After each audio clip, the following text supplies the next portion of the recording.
Okar's so driven, it's almost inhuman. I feel the same way. We have to find the cure. But his focus is something else.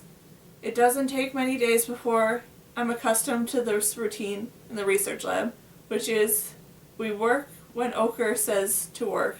We rest when Okar says to take a break.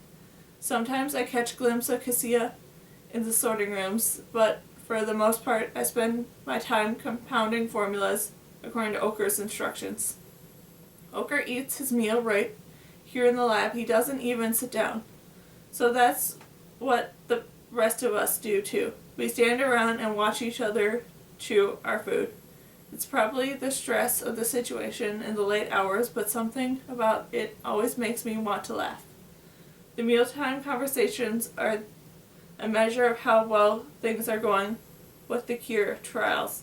Okar is different from most people because when things are going well, he won't talk. When things are going badly, he says more. What is it about the other lands, I ask him today, that makes all of you want to go there so much? Okar snorts. Nothing, he says. I'm too old to start over. I'll be staying right here, and I'm not the only one. Then why work for a cure if you're not sharing the reward? Because of my inherited altruism, Okar says. I can't help but laugh, and at that he glares at me.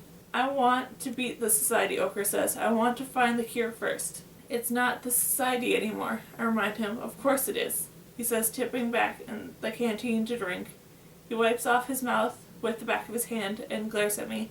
Only fools think that anything can change. The Rising and the society have infiltrated each other so thoroughly that they do not even know who's who anymore. It's like a snake eating its own damn tail. This out here is the only true rebellion. The pilot believes in the Rising, I say. He's not a fraud. Okar looks at me. Maybe not, he says, but that does not mean you should follow him. Then his gaze turns sharp, or me. I don't say anything because we both know I'm already following the two of them. I think the pilot's way to the revolution and that of Okar's way to the cure.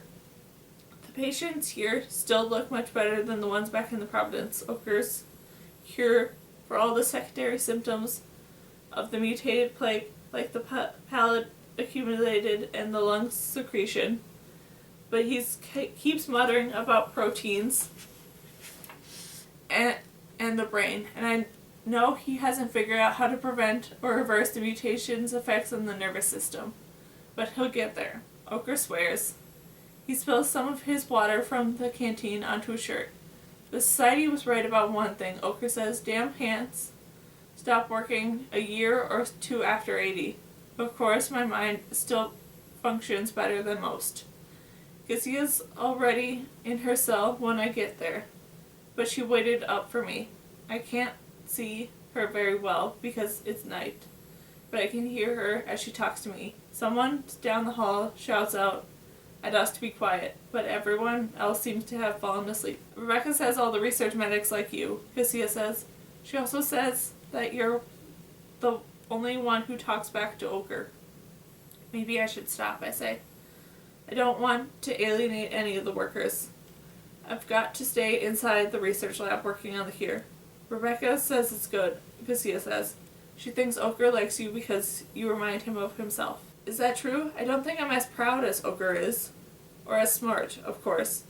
But I have wondered if I could be the pilot someday. I like people. I don't want to be around them and making them things better for them. We're getting closer, Cassia says. We have to be. Her voice sounds a little bit further away. She must have moved back to sit on her bed instead of sitting right in front of the cell. Good night, Xander, Cassia says. Good night, I tell her.